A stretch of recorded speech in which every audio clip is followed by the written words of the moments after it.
रात का समय था। चारों ओर सन्नाटा पसरा हुआ था।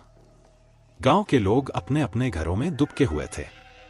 यह गांव भूतिया गांव के नाम से मशहूर था। गांव के बाहर स्थित पुराने हवेली में कोई नहीं जाता था, क्योंकि कहा जाता था कि वहां आत्माओं का वास है। रवि, जो एक शहरी युवक था, इस गांव में अपने दादाजी से मिलने आया था।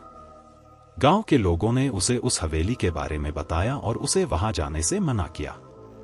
लेकिन रवि को अंधविश्वास पर यकीन नहीं था। उसने सोचा कि वह खुद उस हवेली में जाकर देखेगा कि वहां क्या है। अगली रात, जब चांदनी रात थी, रवि ने तय किया कि वह उस हवेली में जाएगा। उसने एक टॉर्च और एक कैमरा लिया और चुपके से घर से निकल पड़ा। हवेली तक पहुंचते पहुंचते उसकी दिल की धड़कन तेज हो गई थी। हवेली की टूटी फूटी दीवारें और उखड़े हुए दरवाजे देखकर उसका मन थोड़ा विचलित हुआ, लेकिन वह रुका नहीं। हवेली के अंदर कदम रखते ही उसे एक अजीब सी ठंडक महसूस हुई। उसने टॉर्च जलाई और चारों ओर देखा। कमरे में पुरानी धूल और जाले लगे हुए थे। अचानक एक दरवाजे के पीछे से उसे किसी के चलने की आवाज आई। रवि का दिल तेजी से धड़कने लगा, पर उसने साहस किया और उस दरवाजे के पास गया। दरवाजा धीरे धीरे खोलते ही एक ठंडी हवा का झोंका आया और उसके कानों में एक धीमी सी हंसी सुनाई दी। रवि ने देखा कि वहां एक पुरानी तस्वीर लटकी हुई थी। उस तस्वीर में एक परिवार था जो खुश नजर आ रहा था। तभी उसके पीछे किसी की परछाई दिखाई दी। रवि ने पीछे मुड़कर देखा तो वहां कोई नहीं था। अचानक टॉर्च की रोशनी बंद हो गई और कमरे में अंधेरा छा गया। रवि ने कैमरे की फ्लैश लाइट जलाई और चारों ओर देखने लगा।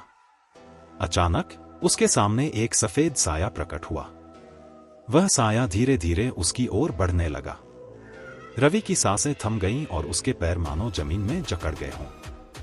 वह साया पास आते आते बोला, तुम यहाँ क्यों आए हो? रवि ने कांपते हुए कहा, मैं जानना चाहता हूं कि इस हवेली का रहस्य क्या है। साया बोला, यहाँ मेरा परिवार था। हम सब खुश थे, लेकिन एक दिन इस गांव के लोगों ने हमें जला दिया। अब हम यहाँ भटकते रहते हैं। हमारी आत्माएं मुक्ति चाहती हैं, लेकिन कोई हमारी कहानी सुनने को तैयार नहीं। रवि ने हिम्मत जुटाकर कहा, मैं तुम्हारी कहानी सबको बताऊंगा। साया ने धीरे से मुस्कुराते हुए कहा, अगर तुम हमारी कहानी सच में सबको बताओगे तो हमें मुक्ति मिल जाएगी। रवि ने गांव लौटकर सबको उस हवेली और वहां के परिवार की कहानी बताई। गांव के लोगों ने अपनी गलती मानी और उस परिवार की आत्माओं के लिए पूजा की। कुछ ही दिनों में हवेली में होने वाली अजीब घटनाएं बंद हो गईं और गांव के लोग चैन की नींद सोने लगे। रवि ने उस दिन सीखा कि हर डरावनी कहानी के पीछे कोई न कोई सच होता है, जिसे जानना और समझना बहुत जरूरी है।